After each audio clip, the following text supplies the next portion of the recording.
Vous êtes de fervents amateurs et amatrices de fantasy, mais vous avez l'impression d'avoir fait le tour des univers moyenâgeux à l'occidental où l'unique but du personnage principal est de défaire un roi despotique. Vous en avez ras la casquette des tavernes où la bière coule à flot, des combats à l'épée ou à la hache, et vous aimeriez voir des contrées un petit peu plus originales en matière de fantasy. Et là, j'entends déjà tout le monde dire non, laisse-nous tranquille, arrête de nous agresser. Et bah tant pis, j'ai quand même ce qu'il vous faut. Bon, qu'on soit bien d'accord, j'adore tous ces petits clichés qui n'en sont pas vraiment et je suis moi-même fan de sagas comme Game of Thrones, Le Nom du Vent, Six of Crows ou encore Martyr. Mais même si ces univers sont tous très différents les uns des autres, ils sont très occidentalisés, on va pas se mentir. Et parfois, j'ai envie de lire quelque chose qui change. J'ai envie de me plonger dans des univers complètement différents, avec un folklore et des légendes qui changent des tropes de la fantasy qu'on a l'habitude de voir en majorité, et dans laquelle d'ailleurs je ne me reconnais pas toujours quand il s'agit de mondes purement inspirés de l'Europe, souvent féodale, avec des personnages de type caucasien uniquement. Bref, vous voyez où je veux en venir. Aujourd'hui, je vais donc vous présenter 3 sagas de fantasy qui changent un petit peu de ce qu'on a l'habitude de lire dans le genre. Ce sont des sagas que je n'ai pas encore terminées mais que j'apprécie énormément. Et j'avais envie de vous les présenter parce que, de 1, j'adore la fantasy, et de 2, je pense que la représentation et la diversité en littérature, c'est primordial, et c'est pas parce qu'on parle de littérature de l'imaginaire qu'il faudrait faire une exception. Prêt à voyager ? Laissez-vous embarquer direction Sharakai, une immense cité-état perdue au fin fond du désert du Shangazi, un désert aride et sans fin peuplé de lézards, de serpents et autres créatures plus fantastiques et encore plus repoussantes. Quand je dis fantastique, c'est dans le sens magique, pas dans le sens oh, trop mignon. Sharakai est gouverné depuis plus de 4 siècles par 12 rois mystérieux et immortels qui assoient leur autorité sur le peuple charakien grâce à leur garde royale et à l'ordre des Vierges Noires, qui sont des guerrières complètement badass qui sèment la terreur en ville. Ville dans laquelle règne une constante agitation entre les souks, les marchés aux épices, les arènes de combat ou encore les toutes petites venelles tortueuses dans lesquelles vivent les alouettes des rues, qui sont des enfants qui n'ont pas de famille et qui vivent de menus larcins tels que le vol à l'étalage ou encore le chapardage de bourse. Je ne sais pas si le mot chapardage existe, mais si c'est pas le cas, je viens de l'inventer. Notre héroïne Seda faisait partie de ces gamins quand elle était plus jeune, mais aujourd'hui à l'âge de 19 ans, elle vit de ses combats dans les arènes où elle est très connue sous une identité secrète. Seda, c'est typiquement la meuf un peu vénère qui a eu une vie tragique et pour le moins mouvementée et à qui il vaut mieux ne pas venir chercher des noises. Je vous explique. Sa mère a été exécutée par les 12 rois lorsque Seda n'avait que 8 ans, après avoir passé sa vie à cacher toutes sortes de secrets extrêmement importants à sa fille, qui essaie désormais de résoudre le mystère qui entoure la mort de sa mère, les 12 rois de Sharakai qui sont immortels et vraiment très bizarres, et la construction de Sharakai elle-même qui aurait potentiellement été bâtie sur un mensonge.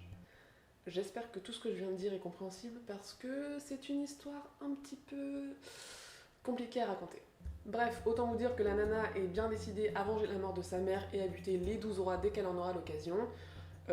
Oui, elle est ambitieuse, un petit peu tête brûlée aussi.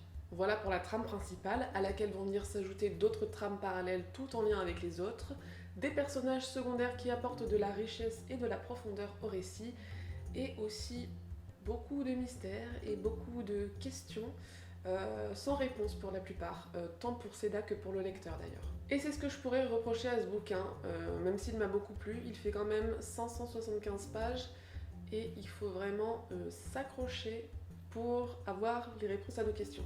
Genre vraiment s'accrocher. Mais son gros point fort, et c'est pour ça que je le présente aujourd'hui, c'est ce monde ultra immersif qui m'a tellement réchauffé le cœur à cette période de l'année. On se croirait au Moyen-Orient, il fait chaud, on sent l'odeur des épices, on entend tout le brouhaha de ce lieu de rencontre en plein milieu du désert. Il manque plus qu'un petit son de flûte et là, autant vous dire que j'ai bien voyagé, j'ai adoré cet univers dans lequel l'auteur m'a embarqué. Maintenant, j'espère que dans les prochains tomes, on va passer à la vitesse supérieure parce que j'ai encore plein de questions sans réponse et j'ai encore un petit peu de mal à appréhender tous les enjeux de cette histoire. Mais je pense que c'est fait exprès et que Bradley Beaulieu nous réserve une saga assez riche et conséquente. Direction maintenant le Japon féodal avec cette trilogie, ma foi, très appréciée de ses lecteurs. Ça fait un moment que j'ai lu les 2 premiers tomes, mais je garde le souvenir d'une atmosphère qui m'a vraiment emporté, une atmosphère douce et feutrée, malgré les horreurs qui se passent dans ce bouquin d'ailleurs. Et la plume de Liane Hearn m'a laissé un souvenir vraiment très poétique et très beau tout simplement. Ça va faire carrément cliché dit comme ça, mais à chaque fois que je lis un livre qui se passe au Japon, même si ici c'est pas le Japon à proprement parler, mais un univers de fantasy qui s'en inspire complètement, et bah ça me détend. C'est toujours beau, poétique, épuré et léger. Je saurais pas comment l'expliquer, mais ça me fait vraiment du bien et ça me relaxe. Et là, je vais vous en faire le résumé et vous allez vous dire mais il y a quoi de doux et de léger là-dedans? Mais faites-moi confiance, tout est dans la plume et dans l'atmosphère. Le clan des Otori, c'est l'histoire de Takeo, seul rescapé du massacre de sa tribu pacifique qui a été décimée par un clan plutôt vindicatif. Heureusement pour lui, ou pas d'ailleurs, je saurais pas vraiment dire. Il est sauvé par le seigneur d'un autre clan qui s'appelle Otori Shigeru et qui va le prendre sous son aile et l'élever comme son fils et lui apprendre l'art de se battre et l'art tout court aussi d'ailleurs, entre autres choses plutôt vraiment beaucoup très stylées. En parallèle, le lecteur suit Kaede qui est une jeune fille retenue otage par un autre clan ennemi à celui des Otori. Ça fait beaucoup de clans, c'est un petit peu compliqué à comprendre au début, mais je vous assure ça va aller. Et Kaede, dans mon souvenir, subit toutes sortes de sévices qui sont assez atroces d'ailleurs. Je vous laisse d'ailleurs imaginer la condition des femmes dans cet univers inspiré du Japon féodal. On peut pas dire que ce soit Jojo, mais Kaede n'est pas du genre à se laisser faire et elle va prendre son destin en main, vous allez voir. Bien sûr, Kaede et Takeo vont se croiser par la force des mystérieuses lois de l'univers, et ce qui les attend promet rebondissements, combats, mystères, action, complot et j'en passe. Forcément, quand tu te retrouves pris entre des guerres de clans dont les chefs sont tous plus tarés les uns que les autres, ta vie risque d'être un peu mouvementée. Ouais. J'ai vraiment beaucoup aimé les personnages de cette saga, et le fait d'en parler d'ailleurs, ça me donne envie d'aller lire le 3e tome, mais direct. J'ai le souvenir de personnages forts et attachants, combatifs, résilients et prêts à tout pour ce qu'ils aiment, prêts à tout pour être libres. Bref, si vous voulez de la fantaisie hors des sentiers battus, bien écrite avec une intrigue et des personnages extrêmement riches, alors allez-y les yeux fermés, vraiment.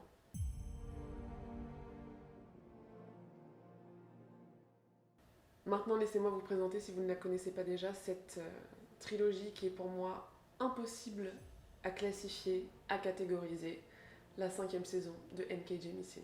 Déjà, si on s'intéresse un peu à ce qu'écrit Jemisin sur Twitter et sur son blog, on ne peut qu'être sûr que ce qu'elle écrit va être engagé et poignant. Et là, si c'est ce que vous recherchez, vous n'allez pas être déçus. Je sais pas si l'autrice pour cette saga s'est inspirée d'une civilisation ou d'un folklore en particulier, mais tout ce qu'il faut retenir, c'est qu'on n'est absolument pas sur de la fantaisie occidentale et médiévale.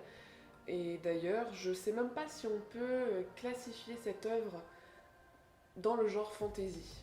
Je pense qu'on peut même parler de science fantasy, parce qu'on est vraiment à cheval entre les deux. Jemisin a eu le talent d'inventer un monde époustouflant et complètement nouveau pour moi en SFFF, un monde où les catastrophes naturelles sont monnaie courante et laisse place à chaque fois à une 5e saison qui est une sorte d'hiver complètement apocalyptique qui tue tout sur son passage et pendant lequel les humains sont obligés de s'organiser pour tenter de survivre, tant bien que mal. Et parmi ces humains, il existe des orogènes qui ont le pouvoir de contrôler les mouvements de la Terre, et ils peuvent donc prévenir, voire carrément déjouer les catastrophes naturelles, sauf qu'ils peuvent aussi les provoquer. Ils sont donc considérés comme extrêmement dangereux et donc sont surveillés de très près. Soit on découvre leur pouvoir très tôt et ils sont quasiment déportés de force, on peut le dire, dans une institution dans laquelle ils vont pouvoir apprendre à maîtriser cette aptitude, soit ils sont carrément butés si on découvre qu'ils ont vécu leur vie pépouze en toute liberté et qu'ils n'ont jamais suivi les cours de l'académie. Fun! Et nous, on va suivre le destin de 3 femmes qui sont toutes orogènes. Il y a d'abord Esun, une mère de 2 enfants qui vit incognito et qui découvre un beau jour que son mari a battu à mort leur fils de 3 ans parce qu'il a découvert que celui-ci avait des pouvoirs, avant de s'évaporer dans la nature avec leur fille aînée. Toujours plus de fun. Il y a aussi Sienit, une jeune élève très talentueuse de l'académie qui apprend à maîtriser ses pouvoirs et à qui on a confié la mission vraiment géniale de se reproduire avec un autre orogène de très haut niveau qui a à peu près 2 fois son âge. Tout ça pour produire une progéniture comme ça quoi. Et enfin il y a Damaya, une petite fille dont les parents viennent de découvrir qu'elle est orogène et qui la dégage de force de chez eux parce qu'ils ont grave peur d'elle du coup, et la confie donc à un gardien qui va l'amener à l'académie où elle va pouvoir maîtriser ses pouvoirs. C'est un peu chiant tous ces pouvoirs là. Vous l'avez dans le mille, les destins de ces trois femmes vont s'entrecroiser sur fond de fin du monde carrément apocalyptique et quasiment sans espoir pour arriver à un final qui va vous faire exploser le cerveau. Et tout ça, c'est écrit d'une main de maître, dans un style incisif, sombre, sans pitié. Vraiment, Jamie Sin a une plume qui, moi, m'a époustouflée. Et la façon dont est raconté ce récit est vraiment magistrale. Il me reste encore le tout dernier tome à lire et je pense que je suis pas du tout prête pour ce que Jamie Sin va m'infliger. Surtout que Cornelius, qui est extrêmement fan de cette saga lui aussi, a dit qu'il ne pleurait jamais en lisant des livres, mais qu'il avait pleuré à la fin du troisième tome. Je suis pas prête. Si vous aimez les personnages plus vrais que nature, à la psychologie vraiment complexe, vraisemblable et profonde, si vous aimez les univers qui changent, qui sortent des sentiers battus, si vous voulez lire de la fantaisie qui ne ressemble à aucune autre, eh bien allez-y, lancez-vous. Et pour couronner le tout, Jamie Sin aborde des sujets qui sont hyper importants et hyper graves pour certains.